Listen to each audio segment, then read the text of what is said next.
presenta Claro Empresas para sus servicios de valor agregado, Clock, flota satelital y Microsoft 365. Contactate al 0800 8899. Amigos, bienvenidos a Empresarios de Acá. Un placer recibirlos en esta octava temporada del programa. Hoy vamos a tener varios temas. Vamos a hablar de cómo se han transformado las zonas metropolitanas a partir de la inserción de empresas en esa zona, el desarrollo de industrias. Y esto lo vamos a desarrollar con el arquitecto Leonardo Altman, que es investigador asociado al Centro de Estudios para el Desarrollo, el CED, y es director del Observatorio Metropolitano. También vamos a hablar de logística farmacéutica, del reciclaje de estos productos y cómo impactan también en la sociedad y en las empresas. Y este va a ser alguno de los temas que vamos a desarrollar con Alicia Galvarini, que es directora de PharmaRed Logired. Yo voy a tomar asiento y a recibir al primer entrevistado del día de hoy.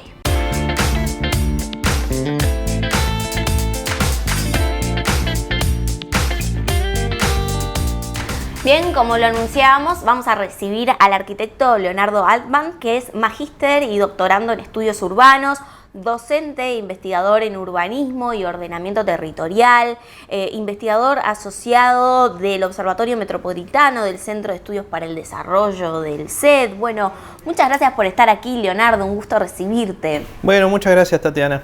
Bien, bueno, nosotros lo anunciábamos un poco al comienzo del programa. La idea es que, bueno, conversar a propósito de una investigación que tú has realizado, muy importante, respecto a cómo se han distribuido en las diferentes, o cómo se han reorganizado en las diferentes zonas metropolitanas a partir del desarrollo de industrias, de empresas, de actividad comercial. Un poco allí, ¿qué se puede decir como para ingresar en el tema?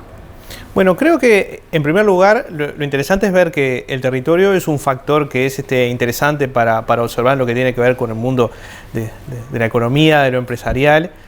Tiene, digamos, el territorio es parte de lo que la sociedad produce, es el escenario de la vida de las sociedades y también es un factor que condiciona esos procesos. O sea, de distintos puntos de vista, el territorio es un factor importante para pensar procesos socioeconómicos, y lo que refiere a las zonas metropolitanas en particular es los lugares donde hay, digamos, una mayor concentración de personas, de actividad económica, de distintos servicios más complejos.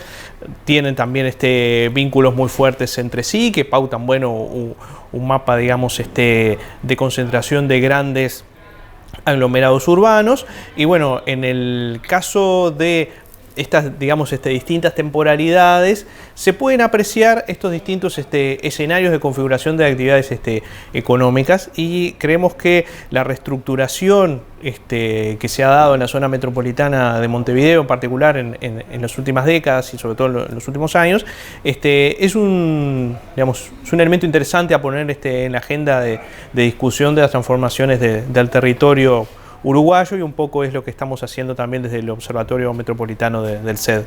Leonardo, y un poco allí respecto hablamos de Montevideo y de zona metropolitana, ¿no? Allí te pido también hacer una aclaración de qué es lo que abarcaría.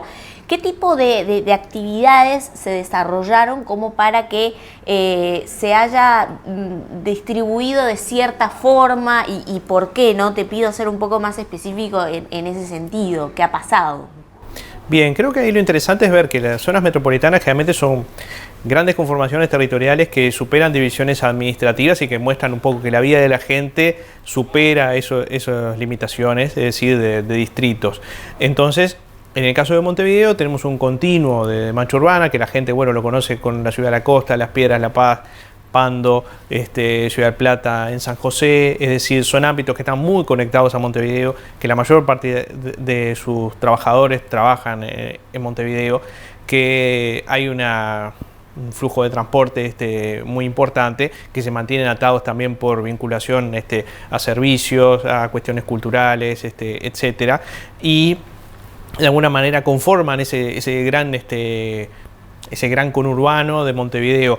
Ahí lo que es interesante de ver es que es un espacio muy dinámico, que sí es cierto que el departamento de Montevideo, la ciudad de Montevideo, tiene un estancamiento demográfico, un enlentecimiento, es un proceso de poblamiento de hace muchísimos años, pero que eso básicamente también funciona en la medida que esa zona metropolitana por fuera del departamento ha crecido y se ha desarrollado muchísimo en los últimos 25 años. Entonces, ahí lo que tú decías, bueno, ¿qué actividades? Bueno, se ha reconfigurado totalmente, es decir, la ciudad de la costa, el eje Ruta 8 y también Ruta 5, todo lo que es Ruta 101, eso muestra distintos procesos, creo que son muy interesantes, de transformaciones productivas del país, cómo se ven en esos territorios. Por ejemplo, que un lugar pensado, digamos, originalmente para hacer una segunda residencia, como todo el sector de la ciudad de la costa, si tuviera que transformar en una ciudad permanente con la cuestión de los servicios, con la cuestión de la infraestructura, bueno, ahora se está haciendo ensañamiento, lo que es la consolidación también de las decisiones políticas de planificación territorial, de consolidar corredores logísticos en la Ruta 101, en 102, en la Ruta 5, que concentran actividades, las nuevas ruralidades residenciales del Camino de los Horneros, que ahora también están teniendo emprendimientos que le dan algo más que residencias y con centralidad, con grandes complejos comerciales. Entonces, ahí hay, digamos, efectos claros de transformaciones del territorio vinculadas a renovaciones productivas. Mismo en lo que se generó en Ciudad de la Costa después del centro cívico también, bueno, es decir, tenemos lugares que antes funcionaban solo en base a las residencias y que la gente para un montón de servicios y actividades tenía que trasladarse, y bueno, hoy tenemos que los servicios y los procesos económicos también se han descentralizado y tenemos, bueno, tenemos shopping en Las Piedras, en la Ciudad de la Costa, tenemos otros emprendimientos, se empiezan a consolidar centralidades comerciales, otro tipo también de actividades culturales y nuevos productos residenciales también. Lo que decíamos, bueno, la sorpresa que hoy tengas en la zona de los lagos, construcción en altura, también es una novedad y está vinculado como esa, digamos, cuestión concatenada entre planificar el territorio y ver un poco los direccionamientos de en dónde están los lugares de interés para los desarrollos inmobiliarios. Entonces ahí tenemos un vector de crecimiento en altura que era desconocido para Montevideo o para su zona metropolitana hace 10 años. Allí es interesante el caso que tú mencionas, por ejemplo, de Ciudad de la Costa, porque fue en realidad una ciudad comercial que se fue formando at random, como dicen en inglés, o sea, al azar, en realidad al costado de lo que es la ruta, hoy Avenida Yanatacio, ¿no? Como que no había una conformación hasta, por ejemplo, la llegada del centro cívico, de tener un conglomerado que aún sigue siendo, ¿no? A ambas partes de Yanatacio, la zona comercial. Y allí, por ejemplo, ¿qué sucede a lo que es, o en realidad cómo impacta en lo que es mercado de trabajo? ¿No? Porque hoy por hoy el foco no está solo en la capital, como así decirlo. Claro, creo que ahí el principal cambio desde el punto de vista del mercado de trabajo es, bueno, estas nuevas actividades generan concentración de empleo en estos lugares que hacen que empiecen a debilitarse un poco relativamente los vínculos esos con Montevideo. Es decir, hay lugares de la zona metropolitana, caso de Toledo, de Villa Crespo, lo que es el eje Ruta 6, en donde tenías que, no sé, hace unos años el 60% de la población trabajaba en Montevideo. ¿Eso qué significa? Que había pocas actividades productivas que dieran empleo local. Entonces, en lo que está sucediendo con estas nuevas actividades, en lo que decíamos, en la logística en la 101, en los emprendimientos, en la consolidación de la centralidad comercial lineal de Yanatacio y de los otros servicios públicos que hablábamos, es bueno, se empiezan a generar procesos de concentración de empleo fuera, digamos, significativos, fuera del departamento de Montevideo, en esa zona metropolitana, originalmente pensada como ciudad de satélite, como ciudad de dormitorio. Bueno, esa cuestión se empieza a generar entonces un Montevideo como policéntrico, como polinuclear, con centralidades en su zona metropolitana que enriquecen el territorio, que empiezan a generar nuevas dinámicas y nuevas oportunidades también, porque se empiezan a dar estas sinergias de, bueno, que algunos emprendimientos funcionan como ancla para el desparrame de otras actividades económicas también. Eso retrotrae, bueno, que la gente genera interés en desplazarse hacia esos lugares. Digo, creo que hay toda una reconfiguración de la zona metropolitana y ni que hablar con lo que ha sucedido en el escenario de pandemia, donde se ha valorado también de otra forma los entornos con menos densidad, los entornos con más espacio público, con más verde, con menos aglomeración, digamos. Leonardo, y allí, bueno, preguntarte, porque estamos como en el radio de Montevideo y zona metropolitana, ¿no? Que ya es como que a veces lo hablamos fuera de cámara en alguna oportunidad, los límites están un poco endebles, ¿no? O sea, como un poco ya casi que invisibles. Pero ¿qué pasa, digamos, a nivel nacional? Digo, ¿hay algo que se pueda destacar por allí? Creo que lo que decís es bien interesante, primero con lo de los límites de la zona metropolitana, de pensar, bueno, no funciona como que recortás, digamos, el territorio, no es que termina acá, es decir, hay procesos digamos, de relación, de vínculos entre las ciudades que, digamos, se ha consolidado y cada vez más fuerte, digamos, el vector de crecimiento hacia el este, el vector hacia Maldonado, Punta del Este, es decir, la Costa de Oro cada vez también se está transformando como en un nuevo cordón metropolitano. Por lo menos hasta San Luis se ha conformado un nuevo cordón metropolitano claramente, incluso, bueno, hay parte de los procesos de informalidad que se están dando ahí urbana y de presión por nuevo suelo urbano, con ocupaciones, etcétera, que dan también parte de un nuevo escenario que lo hacen, digamos, parte de la zona metropolitana también, con todas las desigualdades, es decir, toda esa carga. Las ciudades son escenario también, tienen cosas muy positivas, muchas virtudes desde el punto de vista de las oportunidades de aglomeración, pero también son escenarios de desigualdades. Y a nivel nacional, lo que tú decías, creo que hay elementos importantes que se han dado, fundamentalmente lo que es el fortalecimiento de la red de ciudades intermedias, que son, digamos, básicamente las capitales departamentales y las ciudades grandes del interior, que han tenido un proceso de transformación vinculado al cambio del sector productivo, digamos, a la parte primaria, al agronegocio, a ser centro de servicios y de logística de emprendimientos el sector primario que se han modernizado también. Entonces eso ha dado un recambio de actores, un interés en desarrollos, por ejemplo, residenciales, digamos, de sectores altos, de alta gama, en Salto, en Paysandú, aparte de los de Maldonado, o en otros lugares del interior donde se empiezan a dar también nuevos vectores de crecimiento con formas que teníamos asociadas solamente al área metropolitana de Montevideo y no a las ciudades del interior. Y aparte de lo que decíamos también, que habíamos hablado en su momento, el impacto del turismo. Esas dos grandes transformaciones a escala nacional de esas últimas décadas del país, ya con un crecimiento hacia afuera muy claro, del rescalamiento de la producción primaria pensada fundamentalmente para exportación y su renovación, digamos, en el marco de un mundo que demanda los productos que salen del campo uruguayo, y la renovación, digamos, del sector terciario con los servicios y el turismo, han sido los grandes traccionadores de este crecimiento del Uruguay no metropolitano, que creo que es un aspecto bien interesante, porque se empiezan a dar fenómenos en las ciudades del interior que son interesantes para observar también, y que son nuevas oportunidades y nuevos espacios de oportunidad.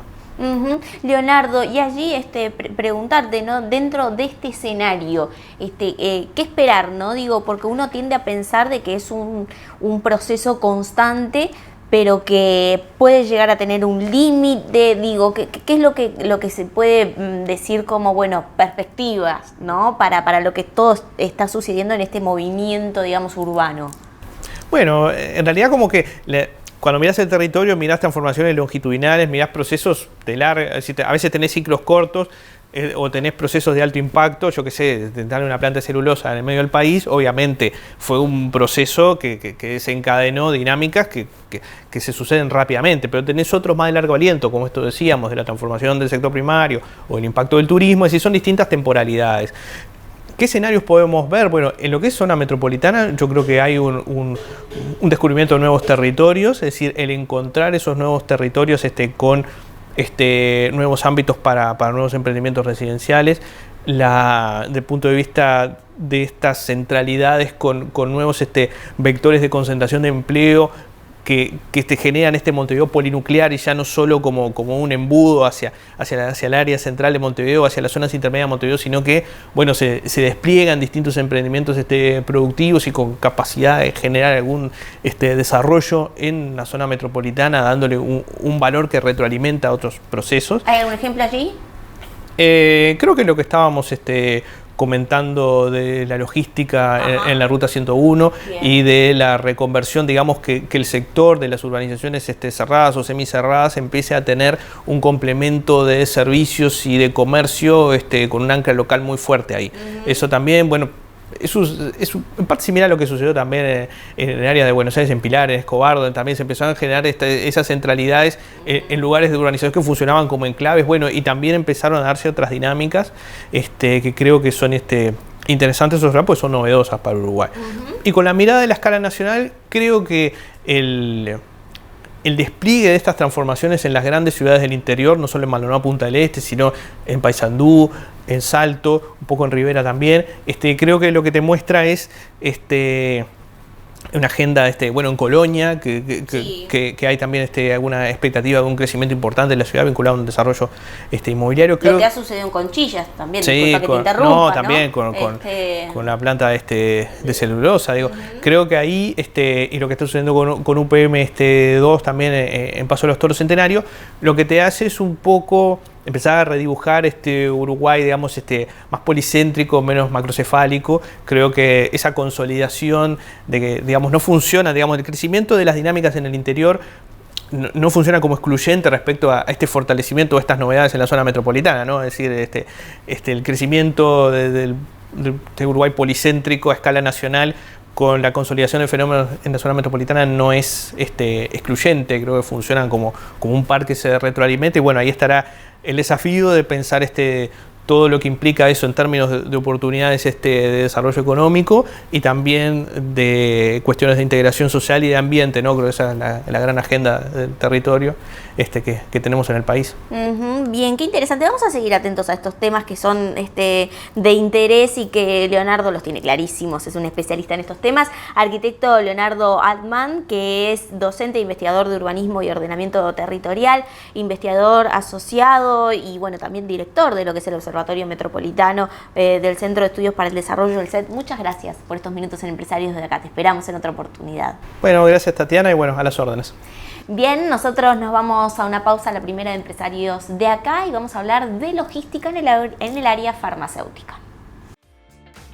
Betel, única cadena de centros de estética y spa del Uruguay. Estudios Bet, la consultora de franquicias líder en Uruguay.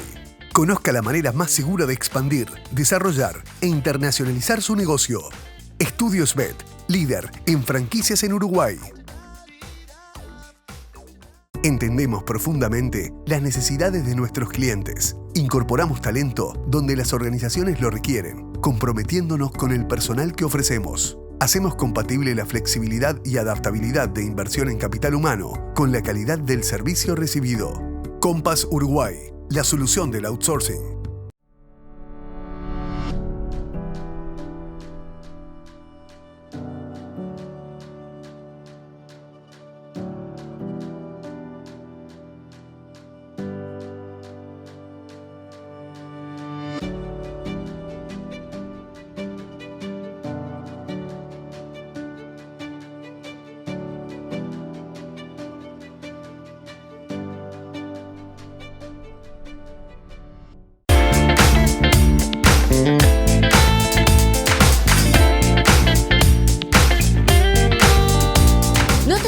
Para lavar en tu casa, Lavandería Box, además de lavandería, planchado y tintorería, ubicados en Pocitos, Punta Carretas y ahora en Barra de Carrasco, de lunes a sábado de 8 a 20 horas. Pueden recoger tu ropa y te la devuelven lavada. Para retiros y envíos a través de lavanderiabox.com o al 099-091-225. Box, tu servicio de lavandería. Presenta este espacio Compass Uruguay. Soluciones para outsourcing de personal.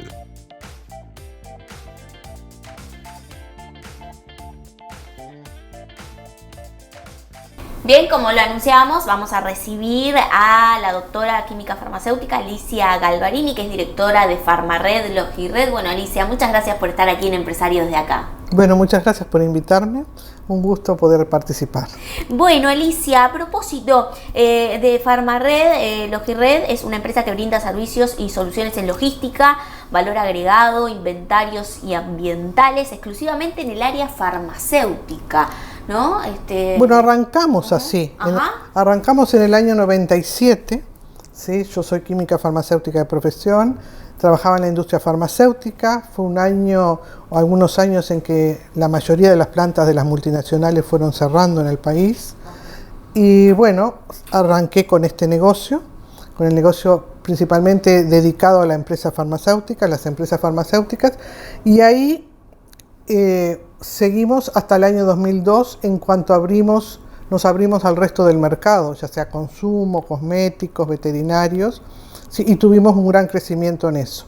Aún hoy, el 34% de nuestra facturación es farmacéutica, sí, en empresas farmacéuticas, y venimos creciendo año a año. Pero claro, cuando nos embarcamos en el negocio de consumo, es un negocio más exuberante, los crecimientos son mucho más importantes.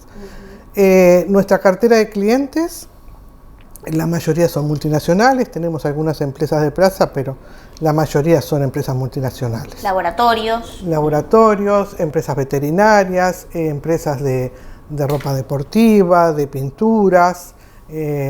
Bueno, ahora tenemos también a Victoria's Secret, por ejemplo. ¿Sí? Tenemos empresas como Nike, como BASF, como Monsanto.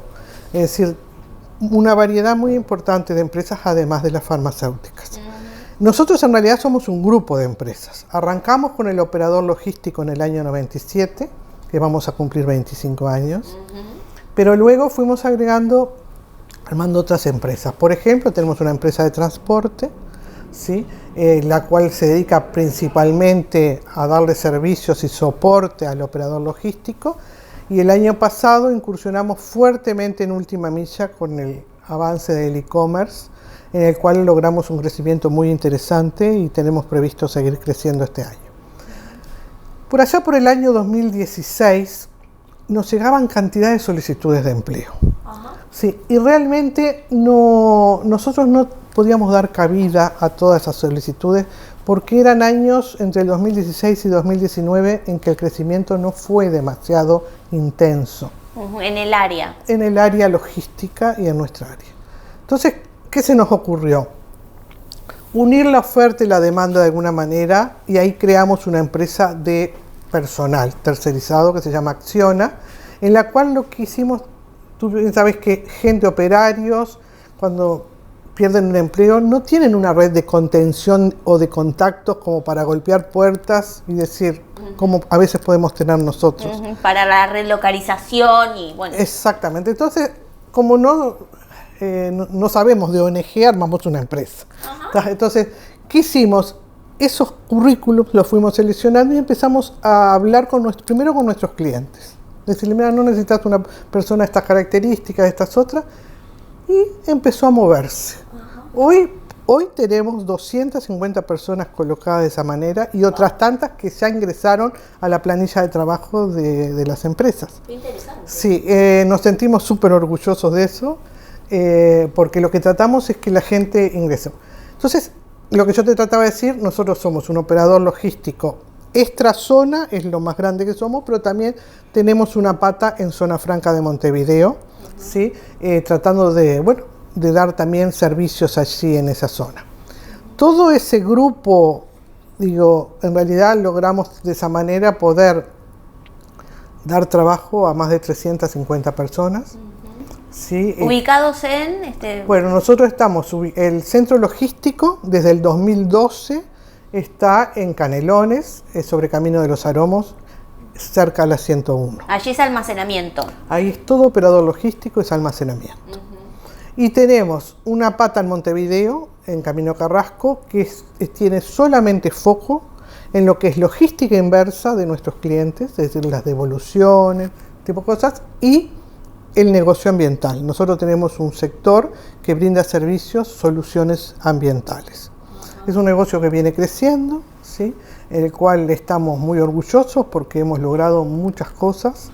Vamos a hablar de eso en el próximo bloque, de la importancia del reciclaje y de los buenos ejemplos, ¿no? Que hemos hablado por fuera de cámara, pero que forman parte de lo que es la economía circular y de lo que también las empresas pueden aportar en ese sentido. Alicia, un poco allí, ¿qué necesidad se detectó, ¿no? Para lo que fue la creación de lo que es la primera empresa vinculada al área logística y que, bueno, después naturalmente derivó en otros servicios, pero ¿qué necesidad detectó en ese momento? Bueno, en aquel momento, en el 97, creo que éramos casi la primera o la segunda empresa que ponía foco en el mercado farmacéutico. Y bueno, como te comenté, las multinacionales, las plantas empezaron a cerrar y necesitaban depósito y distribución. Ajá. Y ahí arrancamos. Bueno, y hasta la fecha seguimos creciendo. Es nuestro, diríamos, nuestro identikit prácticamente.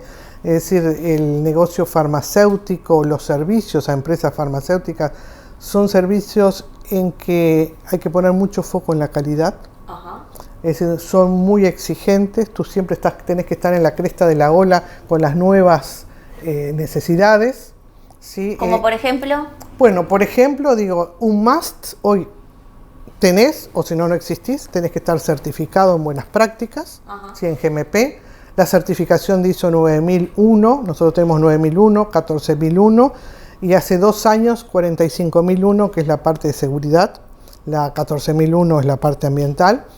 Y si tú tenés que tener certificaciones para garantizar todos esos procesos que tenés que cumplir. Tenés que realmente poner mucho foco en análisis de riesgo, de los procesos críticos.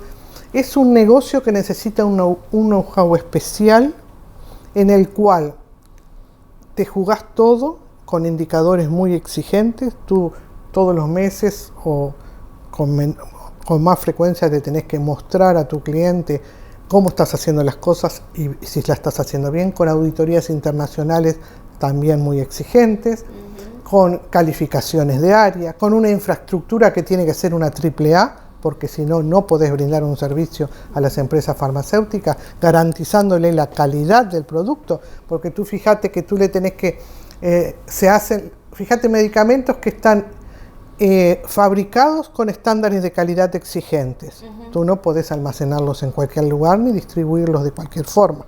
Entonces, todo eso está muy protocolizado, todo lo que tiene que ver con la industria farmacéutica, con personal muy capacitado. El personal realmente tiene que entender esos procedimientos, tiene que comprender los motivos de por qué se hacen determinadas cosas y por qué tienen que ser repetitivos y siempre de la misma manera. Es un segmento del negocio en el cual tú te exigís mucho, hay que ser muy profesional, es muy técnico.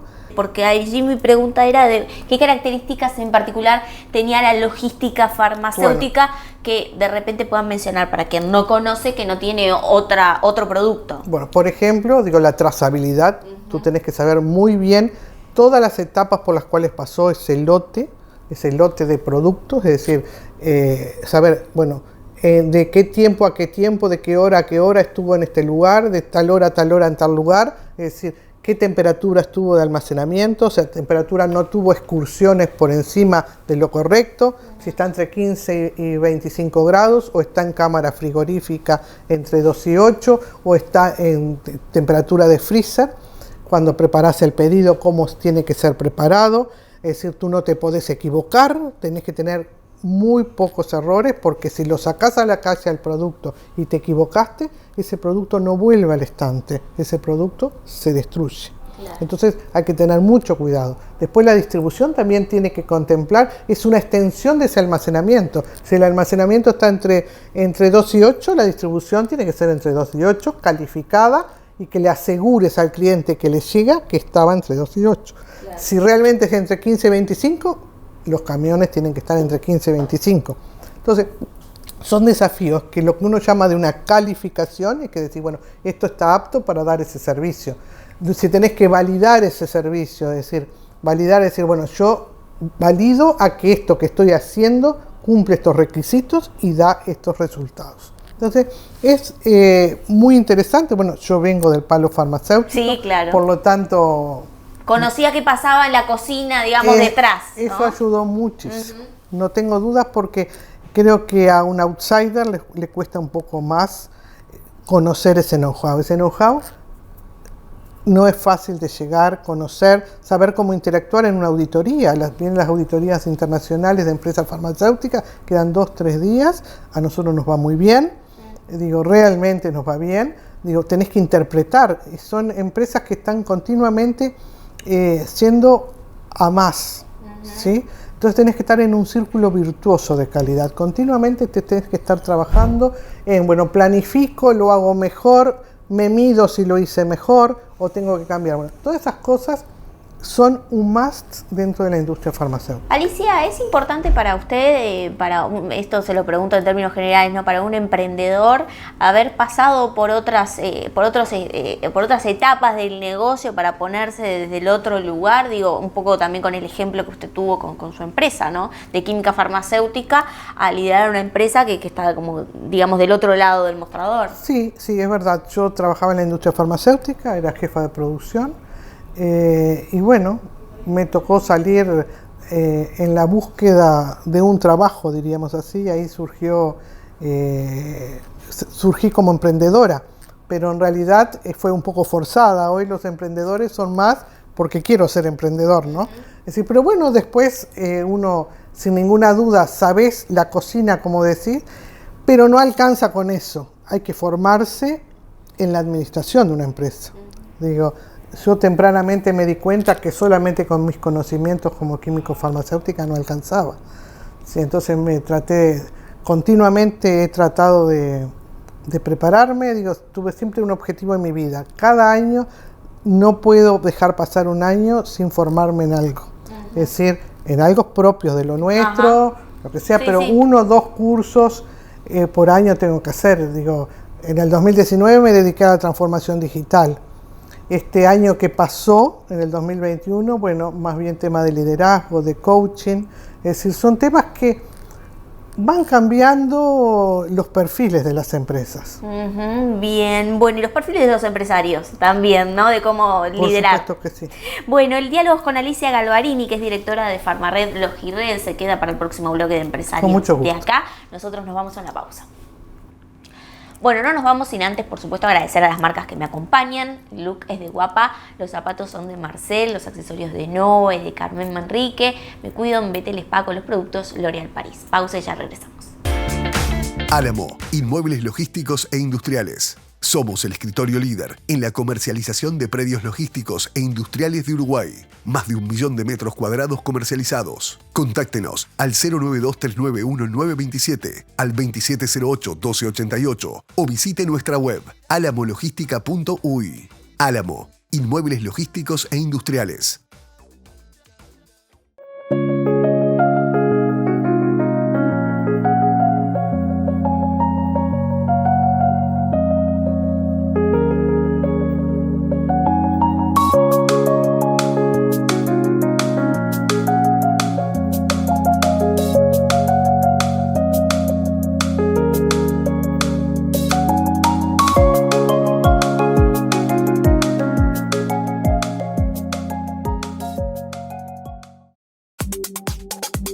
Acércate a conocer un espacio diferente. Urban Cat. Peluquería unisex. Te esperamos todos los días en el subsuelo del nuevo Centro Shopping.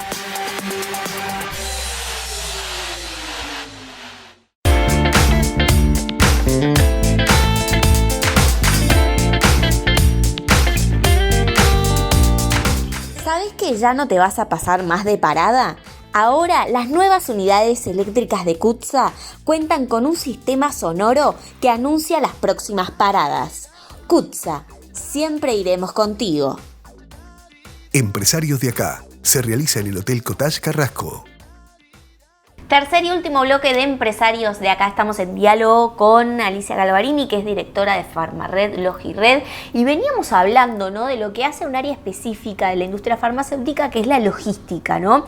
Y allí un aspecto no menor, que es lo que hace al reciclaje, ¿no? ¿Qué se puede decir allí? Porque hay una actividad muy interesante en ese sentido. Bueno, nosotros siempre digo lo siguiente, ¿no? Nosotros nos dedicamos a todo el ciclo de vida del medicamento. Desde que el medicamento nace, que llega al país o se fabrica en el país, lo almacenamos, preparamos los pedidos, le hacemos valor agregado si es necesario, lo entregamos, es decir, lo distribuimos, y bueno, esa logística inversa cuando el medicamento se vence, ¿sí?, o no se necesita más, nosotros nos dedicamos a poder procesarlo lo mejor desde el punto de vista ambiental. Así surge un área de negocio que es el sector ambiental de nuestra empresa, que también arrancó en la parte farmacéutica, pero derivó en otros segmentos, ¿sí? por ejemplo, en la parte farmacéutica, en el 2007, en base a un decreto de la ley de envases, donde la responsabilidad extendida del productor se pone en firme, nosotros le ofrecimos a la industria farmacéutica, y después se sumó la industria veterinaria, en armarle el plan de gestión de los residuos de la postventa, ¿sí? Y luego gestionárselo. Así surge lo que es PLESEM, que es un plan de eliminación segura de medicamentos, que desde el 2009 está en actividad, con un fuerte empujón en los últimos años. Ajá. Sí, fuerte empujón dado principalmente por la cultura, por lo que va cambiando la sociedad. ¿Qué detectó allí o qué observa? No, nosotros lo que observamos que fue lento el introducir. ¿De qué se trata PLESEM? Nosotros elegimos a las farmacias como receptoras, ellos aceptaron, las invitamos a participar, receptoras de buzoneras donde el vecino, ¿sí?, cuando se le vence un medicamento en su domicilio, termina un blister, un frasco, en lugar de tirarlo a la bolsita de la basura y que termina en un enterramiento, lo que le proponemos es que lo lleve a la farmacia de su barrio, a esa buzonera. Esa buzonera nosotros la retiramos con determinada frecuencia, llega a nuestra planta de clasificación en Camino Carrasco, clasificamos todo aquello que pueda ser utilizable para un reciclado, un reuso, es decir, todo lo que son prospectos, es decir, papel, cartulina de los estuches, frascos plásticos, vidrios, cucharitas, todo eso, que es casi un 30% de lo que retiramos, eso lo introducimos en otras rutas, ya sea de reciclado, ¿sí? Para darle una segunda oportunidad a esos residuos que entran como materias primas de otros procesos. Y el núcleo duro farmacéutico, es decir, algún comprimido, restos de jarabes, lo que sea, los blisters, eso hay que incinerarlo. ¿Sí? Entonces, pero de esa manera tú estás sacando de un enterradero, ¿sí?, estás sacando realmente residuos que le podés dar una segunda oportunidad o valorizarlos, ya sea por la parte de la incineración. Eso lo hacemos para la parte de la postventa de medicamentos PLESEM, y como tú me preguntabas, ¿qué cambió?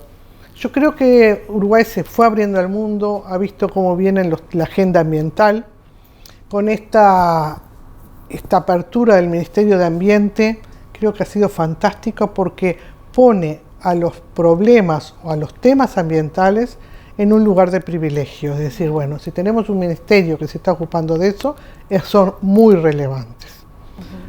¿Estábamos relegados en ese sentido? Yo, desde la DINAMA, que es la Dirección Nacional de Medio Ambiente, donde existen excelentes profesionales, porque hay gente muy preparada en el país en estos temas, digo, se hacía todo lo que se podía, por supuesto, pero cuando vos pasás de una oficina a un rango ministerial, los temas son otros. Claro, son decisiones políticas, digo, los profesionales pueden estar, pero vos le das otro rango. Claro, sí, por supuesto. Y otro empuje. Bueno, y ese empuje, digo, se vio reflejado porque incluso por ese motivo y por otros de la sociedad, la gente empieza a tener más conciencia de los temas ambientales, y se ha dado de que desde el interior nos llaman para pedirnos las buzoneras. Y nosotros, para este año, el Ministerio de Ambiente nos había puesto como objetivo, con este plan PLESEM de recolección segura de medicamentos de la postventa, ¿sí?, nos había pedido que estuviéramos en los 19 departamentos. Nosotros lo logramos en octubre, noviembre, no solo por empujar nosotros, más bien por que nos solicitaban esas buzoneras. Recibir. Exactamente. Entonces, te das cuenta que viene cambiando cómo nos aproximamos a esos temas con las nuevas generaciones. Las nuevas generaciones está dentro de su agenda, así como la agenda de derechos están los temas ambientales. Y eso hace que las empresas tengan que poner mucho foco en cómo procesan sus residuos. ¿Falta eso en Uruguay o cree que vamos por el camino? Eso vamos por el camino. Yo creo que realmente es un camino de ida, como le digo, es un camino de ida, no de vuelta. Es decir, me parece interesantísimo el desarrollo que se está teniendo, porque el Ministerio de Ambiente también, al poner sobre la mesa esos temas, ayuda a las empresas del sector, ¿sí?, a gestionar más residuos. Es decir, quieras o no, hay un desarrollo de las empresas del sector. Bien, Alicia, sin duda que son un montón de los temas para conversar, pero bueno, finalmente hay un tema no menor para lo que es la logística, que es la movilidad sostenible, ¿no? Y sé que usted está muy con estos temas muy presentes. ¿Allí qué se puede decir que está sucediendo en Uruguay? Bueno, creo que es otro tema que se viene desarrollando y creo que para los escépticos es un tema que se está desarrollando con más velocidad de lo que se creía. Ahora, pongámoslo en contexto, ¿sí? Porque la movilidad sostenible es parte de toda una gran movida que hay. Es decir, yo arrancaría que para vos tener una movilidad sostenible tenés que tener empresas sostenibles. Para tener empresas sostenibles tenés que tener empresas de triple impacto. Las empresas de triple impacto no solamente se preocupan por sus ganancias, por su rentabilidad, se preocupan por la comunidad. Es decir, ya no solamente se pone foco en los accionistas, en los empleados, ¿sí? En los proveedores. Ahora tú abrís esos intereses que debemos de tener, lo abrís a la comunidad, a tus vecinos. Muchas veces hay grupos que tienen interés en los impactos que vos estás teniendo por tu actividad industrial, que quizás no lo tenés muy en vista, diríamos así, y todo eso va surgiendo y tú tenés que darle respuesta a esos grupos.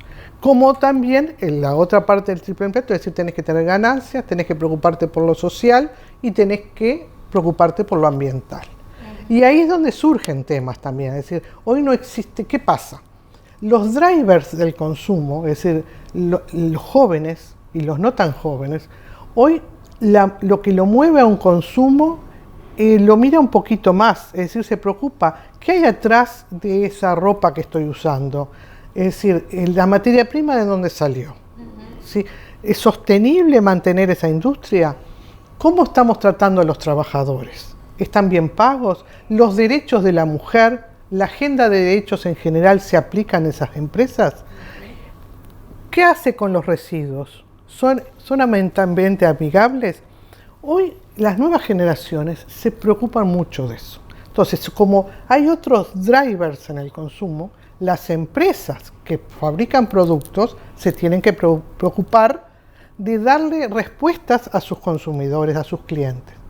A su vez basadas en proveedores que también comulguen los mismos valores. Entonces ahí surgen empresas como nosotros de servicios, que bueno, que en el 2020 tuvimos el premio de sostenibilidad, ¿sí? En el cual también tenemos que ayornarnos y preocuparnos de esos temas. Y por otro lado, poner foco en tus valores. Es decir, bueno, revaloricemos, no. Veamos si nuestros valores hoy nosotros estamos honrándolos, por decir así. Y te voy a decir, entre paréntesis, que ese análisis de si nuestros valores, es decir, nosotros decimos, bueno, queremos apoyar a la comunidad. No queremos tener impactos ambientales que los cuales debemos después remediar. ¿Eso lo estamos cumpliendo? Porque uno lo escribe, es lo que está comprometida, pero ¿estás realmente conciliando si realmente lo que dijiste y lo que te propusiste lo cumplís? Bueno, el COVID creo que vino y nos desafió en todo eso. A ver. Claro, porque fíjate, nosotros decimos, bueno, nosotros nos preocupamos por los trabajadores. ¿Cómo es la mejor manera de preocuparte de un trabajador? Cuando vos tenés una economía resentida y no desvinculás a nadie, no mandás a nadie al seguro de paro. Nosotros como empresa familiar fue el mandato de mi madre de 93 años. Cuando trajimos robots y pasó esto del COVID, nos dijo, me imagino que nadie quedará sin trabajo. Y así fue. Y así fue. Entonces, te desafían eso. Bueno, por supuesto que en Unidos para ayudar, en Canasta Suí. Sí, diferentes organizaciones. Organizaciones, por supuesto que fuimos, pero la primera cosa es no dejar a la gente sin trabajo. Y en los temas ambientales es donde te traigo el tema de la movilidad. En los temas ambientales, ¿cuáles son nuestros impactos ambientales? Bueno, principalmente los residuos sólidos. Tenemos clasificación, trabajamos en economía circular, apoyamos a muchas mujeres emprendedoras que trabajan con nuestros residuos como materia prima. Nos sentimos muy orgullosos. Si realmente en lo que tiene que ver en la industria de los residuos, diríamos así, en el negocio se da mucho las alianzas, la colaboración entre empresas, entre aquel pequeño que necesita los residuos que tú clasificás, se da mucha colaboración. Por otro lado, la huella de carbono era un impacto nuestro en la distribución. Entonces, ¿cómo podíamos hacer nosotros para aplacar esa huella de carbono? Y claramente es ingresar en el tema de móviles eléctricos. Nosotros el año pasado ya comenzamos con un móvil eléctrico en la parte de última milla, apoyando al e-commerce, y para este año tenemos un plan de inversión en el cual vamos a incorporar más móviles eléctricos, pero es un camino de ida. Hoy, si tú pensás que vas a cambiar un camión o vas a comprar una nueva camioneta, hoy tiene que estar la variable ambiental en eso muy fuerte, y eso es a través de la movilidad eléctrica. Bien, bien, y muy valorado por los mercados, por clientes, en fin. Es que nuestro país lo necesita. Nosotros somos exportadores. Hoy nos ponen en la mira de que si el ganado realmente impactamos mucho el tema ambiental o no. Desde el medio ambiente y desde el Ministerio de Ganadería sé que están trabajando mucho en eso. Somos los principales exportadores. Vivimos mucho de eso. Bueno, toda nuestra sociedad tiene que acompañar en las empresas en ser un ejemplo en temas ambientales. Realmente es un deber que tenemos, ayornarnos en esos temas.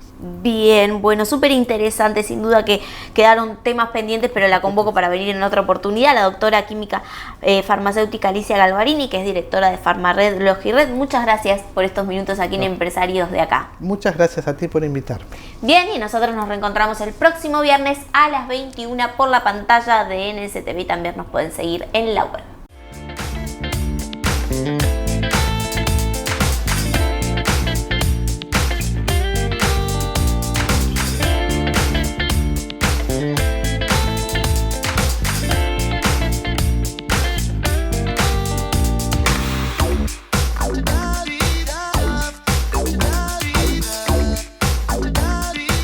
En Claro, tenés 60% de descuento en todos los planes por un año.